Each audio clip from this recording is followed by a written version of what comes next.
In today's video, I'm going to teach you how to do fast emote in BlueStacks 5. We will set things up so you can trigger an emote with a single key press without hunting for the button on your screen during gameplay. Start by opening the game in BlueStacks 5. Once BlueStacks is running, click the game icon just like you would on a phone. Wait for the game to fully load until you can see your character or the main menu, because the controls we add will sit on top of what the game is currently showing.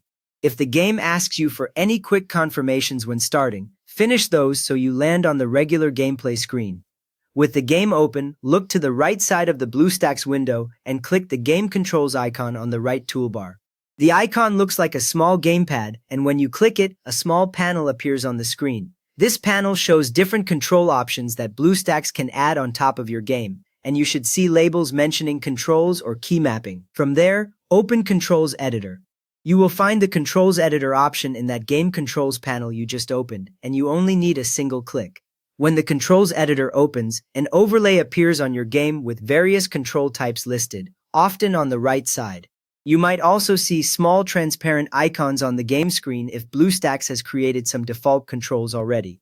Next up, add a tap spot control. Look in the Controls Editor list for the option named Tap Spot. Click it once, and BlueStacks will create a new tap spot ready to place on the screen. A tap spot tells BlueStacks where to simulate a finger tap when you press a key, which is exactly what we want for emotes. Now place it on the emote button in the game. You will see the new tap spot icon appear somewhere on the game screen, usually as a small circle. Click and drag that circle until it sits directly on top of the emote button in your game interface. Zoom your eyes in and make sure the circle covers the button center so the virtual tap hits the correct spot every time. At this point, assign a keyboard key, for example the letter E. Click on the tap spot circle and a small box appears where you can type the key you want. Press the key on your keyboard and you will see its label appear inside the circle. Choose a key that is easy to reach while moving your character so the emote feels instant. After that, click Save. You will find the Save button near the bottom or top of the Controls Editor panel. Once you click Save, the overlay closes and your new tap spot is locked in. BlueStacks keeps this control for this specific game profile, so you do not need to redo it every time you open the game. With that ready, press the assigned key to quickly use the emote.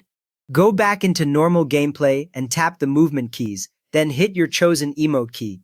You should see your character perform the emote right away, with no need to touch the button on screen.